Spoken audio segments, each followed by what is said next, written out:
Forced migration is an integral part of human history. People have always fled violence, persecution, and environmental hazards. In this video, we will explore the current international refugee protection system, which is characterized by three main issues. 1. An international regime rooted in norms and institutions created after World War II. 2. Parallel regional laws and initiatives adopted and adapted to other contexts and issues. And 3. Calls to address the inequities and gaps in the current international forced migration regime. Let's look at each of these in turn. First, the current international refugee regime was created after widespread displacement due to violence and persecution during World War II. In response, the UN Convention on Refugees, also known as the Geneva Convention, came into force in 1951. The 1951 Refugee Convention was explicitly Eurocentric, with a definition of refugees originally limited to Europe and only covering displacement prior to January 1, 1951. Through the 1967 Protocol, this definition was later expanded to include other geographic areas and to remove the time limit. In other words, it was intended to make the key international legal framework for refugees universal. However, many refugee researchers, including Indian scholar B.S. Chimney, argue that the Convention, and the international refugee regime more broadly, is Eurocentric. Indeed, many countries that host large numbers of refugees, like Pakistan, have not ratified the 1951 Convention. Similarly, the UN Refugee Agency, UNHCR, was founded in 1951 to protect and resettle European refugees from World War II. It initially had a mandate for only 3 years, but this mandate has been renewed for 5-year periods up to present day. Its mandate also extended in geographic scope after the 1967 Protocol came into force. Because of its funding structure, UNHCR mostly relies on voluntary contributions from national governments and the European Union.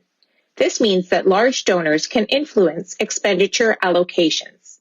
Partially due to this politicization of the international refugee regime, other regions have developed their own laws and norms to respond to displacement realities in different contexts. For example, the 1969 Convention governing the specific aspects of the refugee problem in Africa has a more expansive definition of refugees than that found in the 1951 UN Convention. In the context of decolonization, newly independent African countries provided refugee status for people experiencing generalized, quote, aggression, occupation, foreign domination, or events seriously disturbing public order, unquote. Africa continues to have one of the most progressive and open regional refugee protection regimes in the world. Similarly, in Latin America, the non-binding 1984 Cartagena Declaration by the Organization of American States includes a broad definition of refugees. The definition includes people, quote, who have fled their country because their lives, safety, or freedom have been threatened by generalized violence, foreign aggression, internal conflicts, massive violation of human rights, or other circumstances which have seriously disturbed the public order, unquote. Indeed, most refugees are hosted in poor and middle-income countries, while the international protection regime is dominated by funding and agendas of rich countries.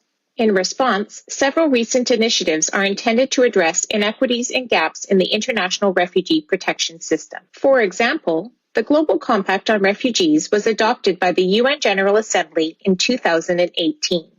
This document envisions greater responsibility sharing through assistance to refugee hosting states, refugee self-reliance, third country solutions including resettlement and complementary pathways, and safe return to country of origin. However, the Global Compact is not legally binding. It is simply a political commitment. Moreover, it falls short in expanding and increasing refugee protection. For example, it does not mention environmental displacement. In conclusion, we have seen in this video that there are some important international legal frameworks, norms, and actors to protect and promote the rights of refugees. However, these are imperfect.